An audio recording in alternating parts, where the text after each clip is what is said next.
미국에 가면 캘리포니아 지역에 아주 굉장히 어떤 부흥하고 있는 한 교회가 있습니다. 여러분도 잘 아는 새들백 교회입니다.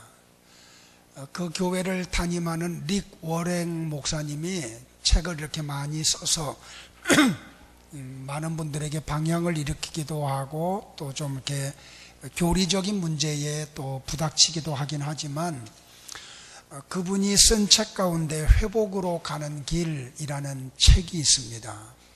그 책에서 목사님이 이런 글을 썼습니다. 이 글을 여러분에게 소개함으로 오늘 설교를 시작하려고 합니다.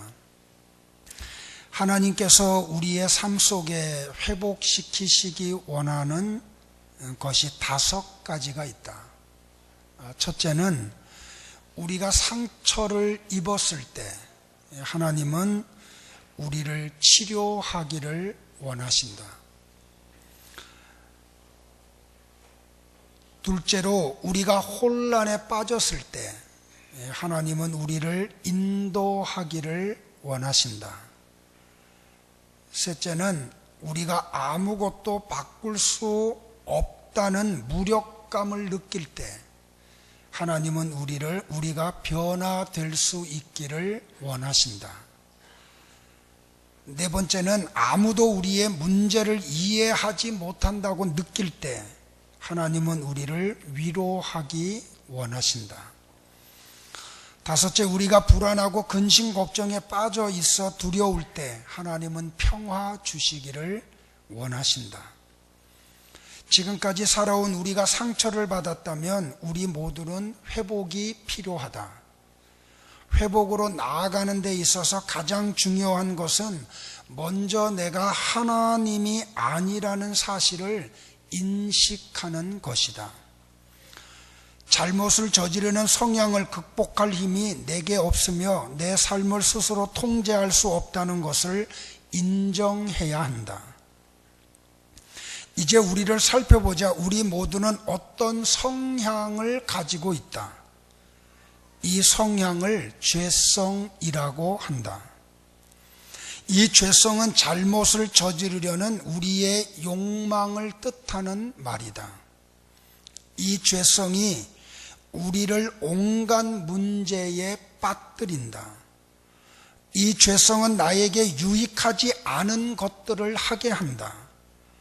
그것이 우리 자신을 파괴함에도 불구하고 우리는 그것을 버릴 수 없다. 그리스도인이 된 후에도 우리를 잘못된 길로 끌어당기는 욕망은 여전히 남아있다.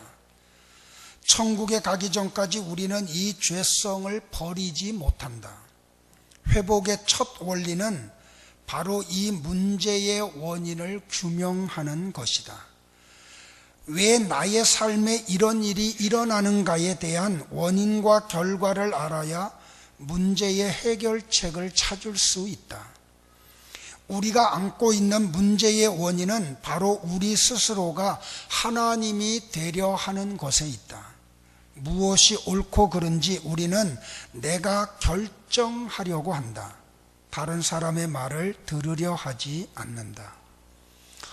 릭 워랭 목사님은 이 책에서 크리스찬이라고 하면 물론 크리스찬 아닌 사람들도 마찬가지지만 회복의 당위성을 이야기하고 있습니다.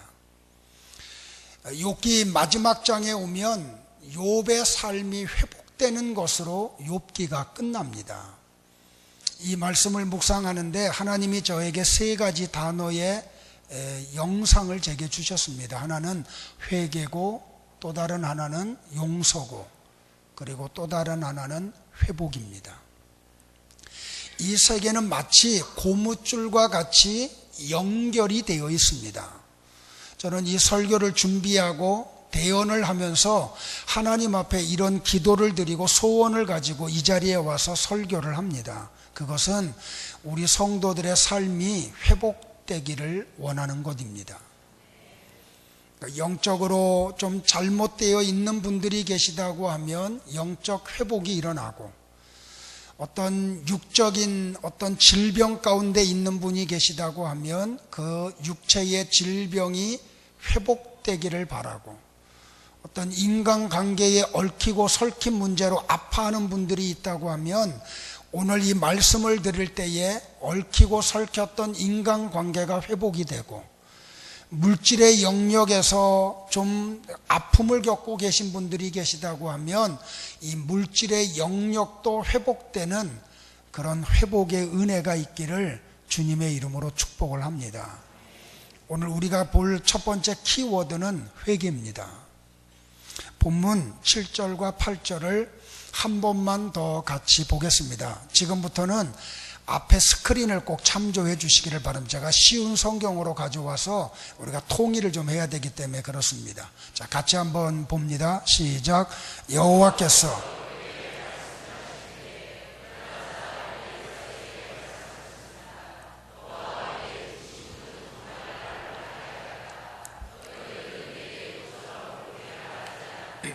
그러므로 이제 너희는 숫송아지 7마리와 순양 7마리를 잡아 내 종 욥에게 가서 너희들의 죄를 위하여 번제로 바쳐라. 그러면 내 종 욥이 너희를 위해 기도해 줄 것이다. 나는 그의 기도를 듣고 너희들을 너희 어리석음대로 다루지 않겠다. 너희는 욥과 달리 나에 대해 옳게 말하지 않았다. 우리 지난주 말씀을 좀 이렇게 기억하기를 바랍니다. 하나님이 폭풍우 가운데 욥을 찾아오십니다. 폭풍우 가운데 찾아오신 하나님을 만나는 순간 정직하고 의로우며 하나님을 경외하고 악에서 떠난 삶을 살았던 욥이 그 하나님 앞에 자기의 허물이 드러납니다. 그래서 하나님 앞에 회개를 합니다. 잿더미에 주저앉아서요. 그런데 오늘 이 욥이 회개가 끝나고 난 다음에 하나님이 대만 사람 엘리바스를 또 찾아오십니다. 그리고 그에게 말씀을 합니다. 너희들이 하는 말을 내가 다 들었다고. 너희들이 욥을 찾아와서 하는 말을 들을 때마다 나는 막 화가 났다고. 내가 견딜 수가 없는데 너희들에게 살 길 하나 열어주겠다. 욥에게 찾아가서 회개하라고. 빈손으로 가지 말고 순양 7마리와 숫소 7마리를 가지고 가서 욥에게 번제를 드리라고. 그러면 욥이 너희들을 위해서 중보할 텐데 그 기도가 이루어지면 내가 너희들을 용서해 주겠다고. 이 본문을 통해서 우리가 알아야 될 중요한 진리가 하나 있는데, 그거는 뭐냐면 우리가 하나님 앞에서는 당연히 회개해야 하지만 우리가 누군가를 향해서 잘못된 말을, 나는 신앙의 말을 한다고, 옳은 말을 한다고 했는데 하나님이 들으실 때는 그게 옳지 않은 게 있어요. 그러면 그 사람에게 찾아가서 회개하라는 겁니다. 그러니까 회개는 하나님에게만 하는 것이 아니고 누군가를 향해서 내가 잘못된 언어 생활을 한 게 있으면 내 이 언어로 인하여 상처를 받고 아픔을 받은 사람이 있으면 그 사람을 찾아가서도 회개할 것을 촉구하고 있습니다. 회개는 회복을 위한 필수 조건입니다. 회복을 원한다면 찾아가야 합니다. 그리고 회개해야 합니다. 여기에서 우리가 발견하는 놀라운 진리가 있는데, 그것은 회개는 누구나 다 해야 되는 영역이라는 사실입니다. 욥도 하나님 앞에 회개하고 여기 욥의 세 친구도 욥을 찾아와서 회개한다는 사실입니다. 그런데 또 한 가지 발견하는 놀라운 사실이 뭐냐면, 이 본문을 통해서 발견하는 것이 욥은 바로 그리스도 예수를 예표하고 있다는 겁니다. 사람이 사람에게 어떻게 제물을 드리며 번제를 드릴 수가 있어요. 그런데 하나님이 이 세 친구에게 요구하는 게 뭐냐면 욥을 찾아가서 그에게 번제로 드리라는 겁니다. 바로 이 욥은 구약에 나타난 예수 그리스도를 예표하고 있다는 겁니다. 이해할 수 없는 욥의 고난은 이해하기 어려운 예수 그리스도의 십자가의 고난을 예표하고 있습니다. 그동안 친구들이 하나님을 대신하여 욥의 죄악을 추궁하고 회개를 종용했지만 하나님의 임재가 이루어지고 나니까 입장이 바뀌어집니다. 욥이 하나님을 대신해서 친구들의 과오에 대한 용서를 구하게 되었습니다. 이렇게 해서 엘리바스와 빌닷과 소발이 번제물을 가지고 욥을 찾아옵니다. 그리고 번제를 드리며 욥에게 중보해 줄 것을 요구를 합니다. 욥은 하나님의 말씀대로 그들을 위해서 중보하고 마침내 하나님은 그들의 죄도 용서해 주고 있습니다. 오늘 두 번째 키워드는 용서입니다. 오늘 본문 우리 다 같이 9절을 보겠습니다. 다 같이 봅니다. 시작. 그러자 대만 사람 엘리바스와 수아 사람 빌닷, 나아마 사람 소발은 여호와께서 자기들에게 명령하신 대로 하였고 여호와께서는 욥의 기도를 들으셨습니다. 여기 이 본문에서 굉장히 중요한 게 뭐냐면 이 세 친구가 여호와께서 자기들에게 명령하신 대로 하였다라는 문장입니다. 욥의 편에서 살펴보면 회복을 위한 욥에게 나타나야 될 게 뭐냐면 회개입니다. 그럼에도 불구하고 또다시 그에게 요구되는, 회복을 위해서 요구되는 게 뭐냐면 용서입니다. 세 친구가 마침내 찾아왔고 욥은 이 세 친구를 위해서 하나님 앞에 기도를 드립니다. 그 기도를 하나님은 들으시고 세 친구의 입술로 지은 죄를 용서해 주십니다. 이 용서라고 하는 단어를 우리가 생각을 하면 두 가지 의미가 있습니다. 하나는 내 마음이 편하기 위해서 모든 것을 잊고자 하는 마음으로 하는 용서가 있습니다. 진정한 용서는 아니죠. 그저 내가 용서했다는 어떤 그런 행위를 통해서 내 마음이 편해지기 위해서 하는 용서가 있습니다. 또 다른 하나는 뭐냐면 용서를 하는 상대가 바르게 되기를 간절히 바라는 마음으로 하는 용서입니다. 다시 말하면 이 용서는 영적인 용서입니다. 그 사람들을 위해서 하나님 앞에 진정으로 기도하는 용서, 이걸 하나님이 우리에게 요구하는 용서입니다.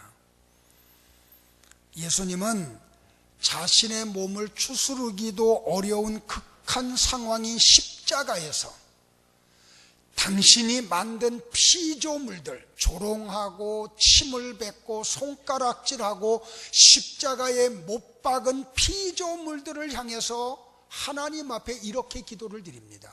하나님, 저들의 죄를 사하여 주시옵소서. 저들이 하는 일을 저들이 알지를 못합니다.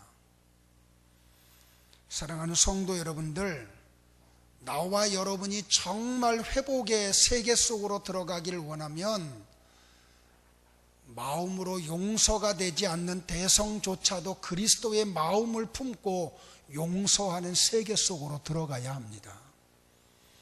사도 바울은 골로새서 3장 12절과 15절에서 그리스도인 된 사람들에게 이렇게 권면을 합니다. 나와 여러분을 향한 권면으로 받고 같이 한번 보기를 바랍니다. 같이 봅니다. 시작. 여러분은 하나님의 선택을 받아 그분의 거룩한 백성이 되었습니다. 하나님의 사랑을 받는 만큼 다른 사람에게 너그러운 마음을 가지십시오. 친절함과 겸손함과 온유함으로, 그리고 인내하는 마음으로 다른 사람들을 대하십시오. 화를 내기보다는 용서하고 여러분에게 해를 입히더라도 용서해 주기 바랍니다.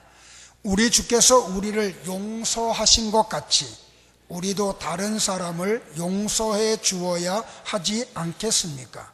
이 모든 일을 하되 무엇보다도 서로를 사랑하는 것이 중요합니다. 사랑은 모두를 완전하게 묶어주는 띠입니다. 그리스도께 받은 평화로 여러분의 마음을 다스리십시오. 여러분은 평화를 위해 부름을 받아 한 몸이 된 것입니다. 항상 감사하는 생활을 하십시오.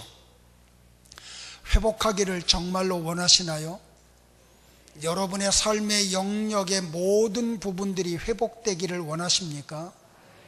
그러면 그리스도의 마음으로 나를 아프게 했던 사람들, 내게 상처 줬던 사람들, 나를 힘들게 했던 사람들을 용서해야 돼요. 근데 용서는 그 용서받는 사람을 위해서 하는 게 아니에요.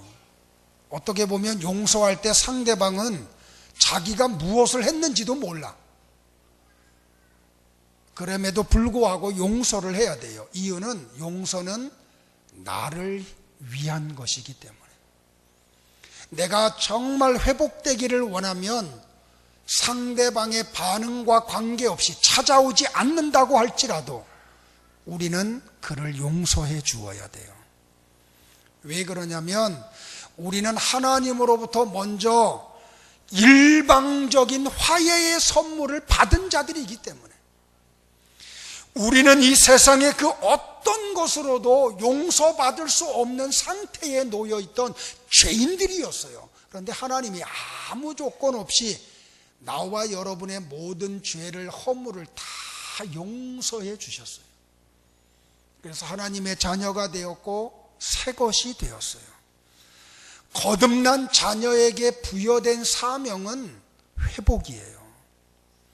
우리는 이미 하나님으로부터 용서받을 수 없는 죄를 용서받았습니다. 그렇기 때문에 우리는 다른 사람을 용서할 수 있어야 됩니다. 청지기로서의 화목의 직분에 충성할 것을 하나님이 나와 여러분에게 요구하고 계십니다. 그런데 현실은 우리의 신앙과 너무나 멀고 험해요. 우리는 용서받고도 용서하는 부분이 얼마나 인색한지 몰라. 용서하지 못함으로 하나님의 영광을 가릴 때가 얼마나 많은지 몰라요. 정말로 하나님이 나와 여러분의 모든 죄와 허물을 용서하셨음을 믿는다면 선으로 악을 이기는 데까지 충성할 수 있기를 주님의 이름으로 축복을 합니다. 하나님의 자녀들이라면 의견이 다른 까닭에 반목했던 과거에서 돌이켜 상대를 원망해서 풀어주어야 돼요. 그러므로 하나님을 영화롭게 하시도록 해야 합니다. 이게 바로 하나님이 욥에게 요구하셨던 삶이에요. 그리고 나와 여러분을 향한 하나님의 요구이기도 합니다. 마지막 키워드는 회복이에요. 욥이 친구들을 용서하고 그들을 위해서 기도함으로 모든 것이 회복됩니다.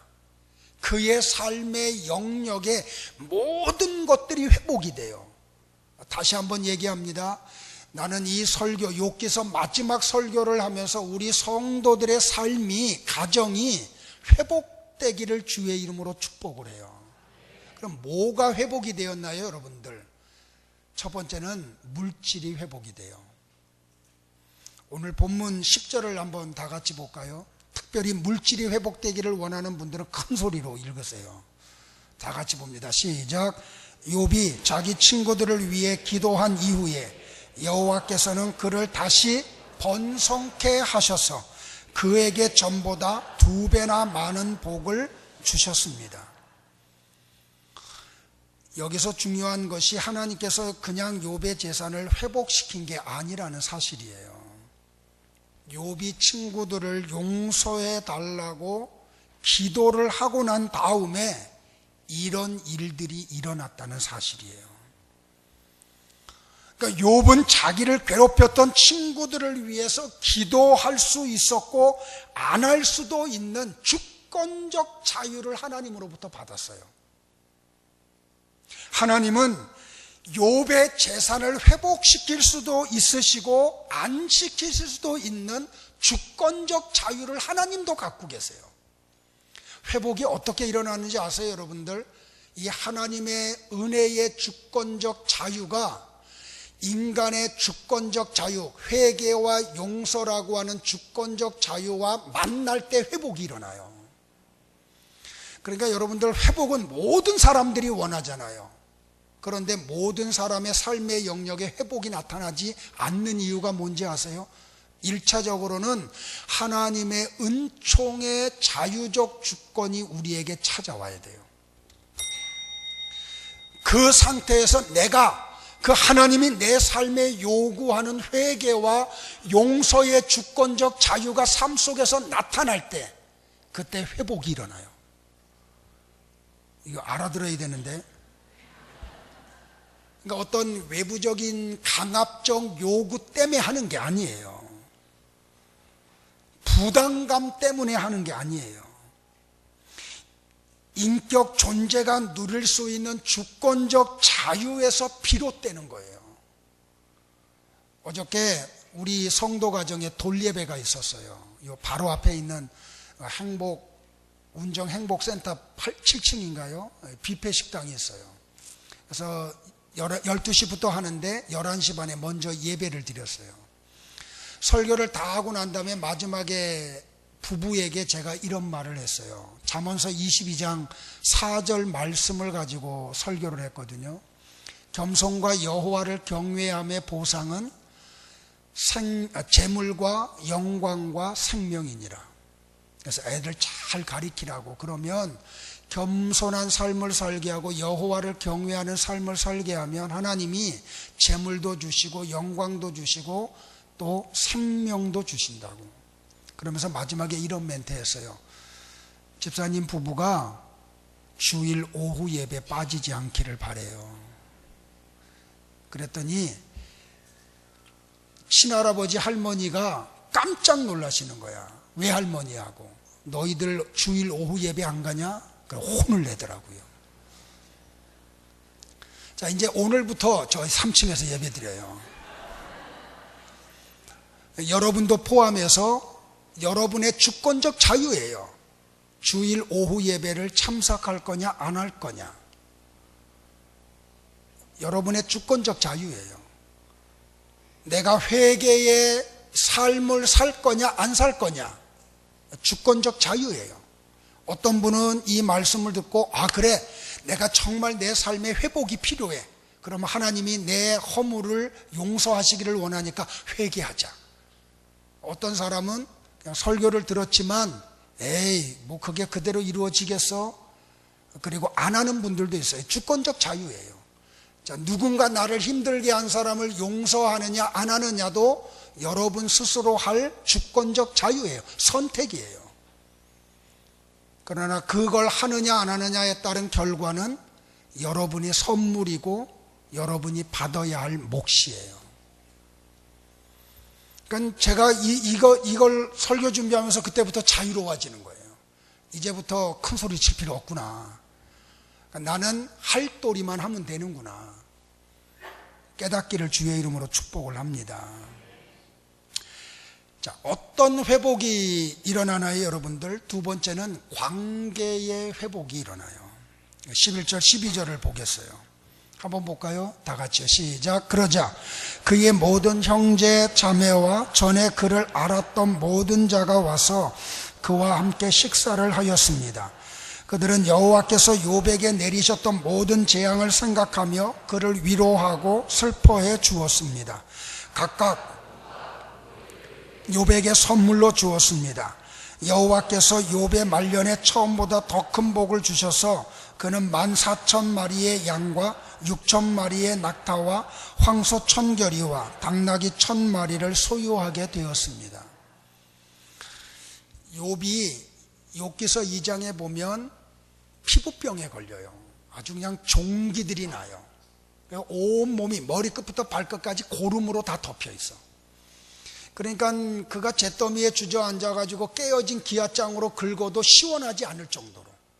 그러니까 악취가 나죠. 그러니까 사람들이 주변에서 다 떠나.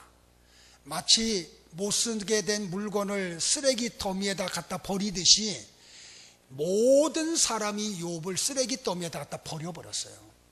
다시 말하면 공동체 생활에서 완전히 외면을 당했어요.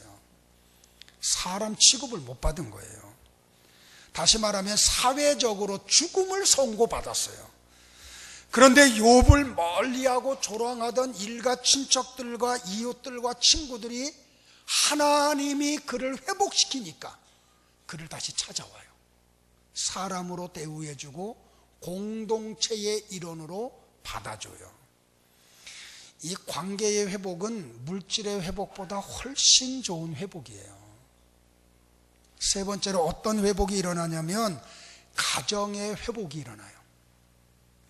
나는 오늘 여러분의 가정들 속에서 좀 관계가 깨어진 가정이 있다고 하면 오늘 이 설교를 통해서 가정의 회복이 일어나기를 바라요. 자, 13절, 14절, 15절을 보겠어요. 또 한번 봅니다. 시작. 그리고 욥은 7명의 아들과 3명의 딸을 낳았습니다. 그의 첫째 딸은 여미마라 하고 둘째 딸은 그시야, 셋째 딸은 게렌 합북이라 불렀는데 온 땅에 욥의 딸같이 아름다운 사람이 없었고 라고 말을 해요. 고난을 당하기 전에 자녀들하고 똑같이 다시 하나님이 회복을 시켜주세요. 근데 이 성경이 아들들의 이름은 침묵을 해요. 딸 셋의 이름만 소개를 해줘요. 제가 설교를 준비하면서 왜 그랬을까? 오랫동안 묵상했어요. 답은 못 찾았어요. 근데 내 마음에 드는 생각은 아들이 소용이 없어서 그런가 보다. 근데 이 딸들의 이름을 이렇게 설명을 하는데 여미마라는 이름의 뜻은 뭐냐면 인고 비둘기라는 뜻이에요. 그리고 그시야라는 말은 꽃의 이름을 이야기하는데 6개화를 이야기해요. 꽃 중에 꽃이래요. 게렌 합북이라는 이름의 뜻은 눈 화장용 도구래요. 다시 가정을 하나님이 회복시켜줘요. 잃어버렸던 10명의 자녀를 다시 하나님이 더 아리따운 딸들로 가정의 회복을 일으켜줘요. 네 번째는 이 놀라운 회복인데요, 남자와 여자의 동등성을 회복을 해요. 15절 하반절을 같이 볼까요? 시작. 온 땅에 욥의 딸같이 아름다운 사람이 없었고 욥은 그들에게도 아들과 같이 재산을 나누어 주었습니다. 여러분들 이게 굉장히 중요한데요, 당시 이 욥이 어느 시대 사람이냐면 아브라함과 동시대 사람이에요. 그러니까 족장시대죠, 그죠? 그러니까 율법이 일어나기 전이지만 이 정통 유대 사회 속에서 딸들은 유산을 못 받아요. 죄송해요, 여러분들. 그래서 숫자를 셀 때 여자들은 숫자에 포함을 안 시켜요. 왜 그런지 아세요? 사람이 아니니까. 그래서 출애굽한 이스라엘 백성들의 숫자를 셀 때도 여자들은 숫자에 포함을 안 시켜.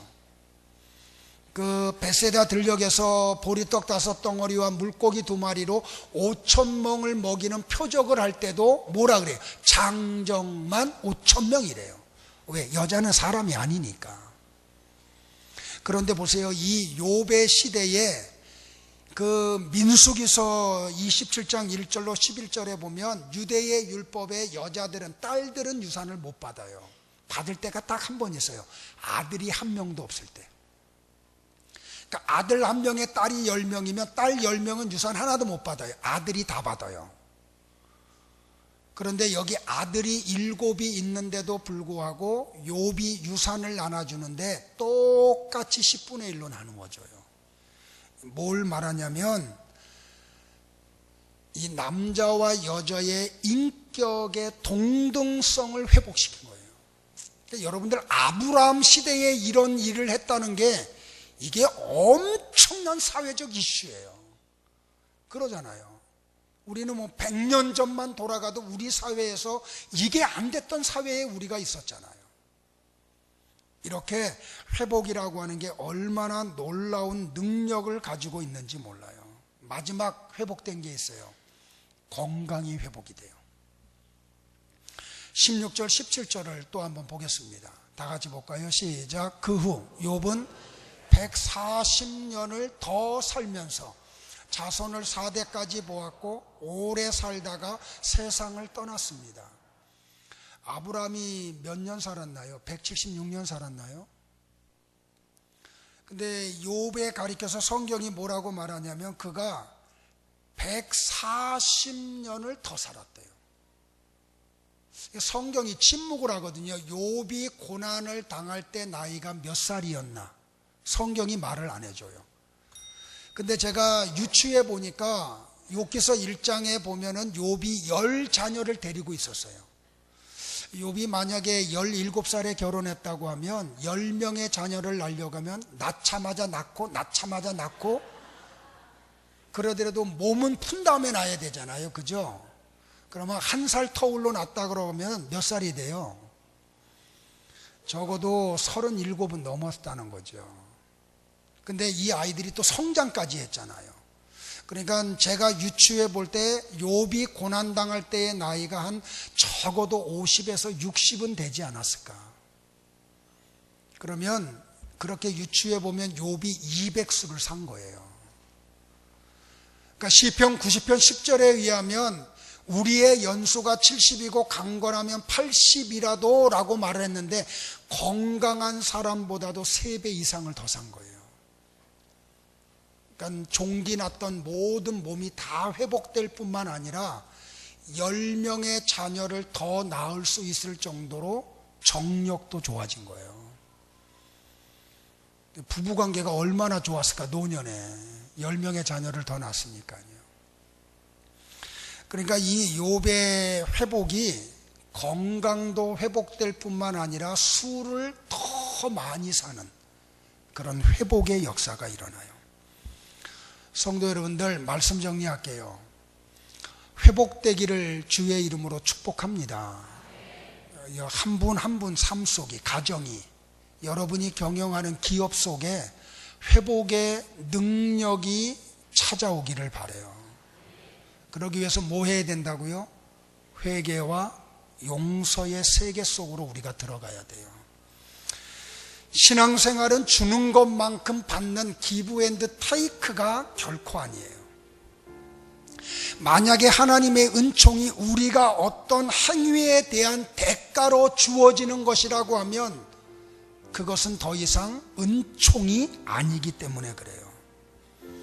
하나님은 지금 욥과 그리고 그 세 친구로 더불어 인과응보의 교리에서 벗어나기를 원해요. 하나님의 은총의 세계 속으로 들어가기를 원해요. 하나님의 놀라운 사랑의 영역으로 들어가기를 하나님이 원하세요. 인과응보론에 잡혀있던 이 세 친구의 후손들이 어떻게 나타나냐면 바리새인과 사두개인과 서기관들의 삶으로 나타나요. 그래서 그들은 위선에 빠진 삶을 살죠. 반면에 욥은 예수 그리스도의 모형으로 우리에게 소개가 돼요. 율법주의자들은 죄를 지었기 때문에 거기에 상응하는 벌을 받아야 한다는 인과응보론적인 시각을 가졌어요. 그래서 그들은 자기들의 율법적 기준에 미치지 못하는 사람들은 다 정죄하고 판단하고 심판을 했어요. 반면에 예수님은 의로우면서도 고난을 당하셨어요. 하나님의 사랑이 하나님의 정의보다 훨씬 더 크다는 사실을 깨달으셨어요. 그래서 나의 하나님 어찌하여 나를 버리시나이까 라고 단식하면서도 당신의 불의한 고통 한가운데서 의로우신 하나님의 통치를 그대로 받아들이세요. 만일 욥의 세 친구들이 주장하는 것처럼 선에는 보상이, 악에는 징벌이 어김없이 이루어진다면 창기나 세리들, 죄인들이 설 자리는 과연 어디이겠습니까? 십자가에 달려 죽었던 오른쪽 강도의 운명은 어떻게 되었을까요?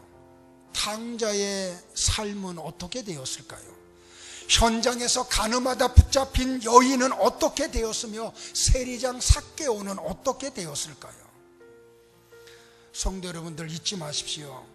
하나님은 우리가 죄인이며 자격 없음에도 불구하고 아무 조건 없이 나와 여러분을 그 모습 그대로 사랑해 주셨어요. 그리고 지금도 사랑하고 계세요. 그리고 우리에게 은총을 베풀어 주세요. 우띠아레스라고 하는 분이 이런 말을 했어요. 욥기서는 하나님의 주권적 자유와 인간의 주권적 자유가 만나는 책이다. 하나님이 욥에게 회개를 요구하고 친구들에게 또 회개를 요구하고 욥에게 용서를 요구해요. 하나님이 뭘 가지고 와요? 은총이라고 하는 그 사랑을 가지고 욥과 세 친구를 찾아와요. 그리고 이 네 명에게 회개와 용서를 요구해요. 회개하고 용서하는 것은 욥과 세 친구들의 주권적 자유였어요. 그런데 욥기가 놀라운 게 뭐냐면 욥도 자기의 주권적 자유를 회개의 세계로 가지고 와요. 하나님이 주신 이 주권적 자유를 가지고 용서하는 세계 속으로 들어가요. 마침내 하나님의 회복이 그에게 쏟아부어져요. 말씀을 정리합니다. 성도 여러분들, 여러분에게 하나님이 주신 주권적 자유가 은혜 가운데 활용되기를 바라요. 어떤 말을 듣고 그냥 흘려버리고 잊어버리고 삶 속에 전혀 적용되지 않는 그런 삶이 아니고, 하나님의 말씀이 내게 요구하는 삶을 살려고 몸부림치는 그런 분들이 되기를 주의 이름으로 축복을 합니다. 그 영역만큼 내 주권적 자유가 하나님의 요구하는 말씀의 세계 속에 들어가는 것만큼 회복이 일어날 거예요. 그 이상도 그 이하도 아니에요. 그러니까 모든 하나님의 사람들이 다 회복의 영역에 들어가지 못하는 이유를 발견하시기를 바라요. 그리고 여러분의 하나님이 주신 이 주권적 자유를 탁월하게 사용함으로 회복의 은혜가 충만히 이루어지기를 주의 이름으로 축복합니다. 기도하겠습니다. 사랑의 하나님을 찬양합니다.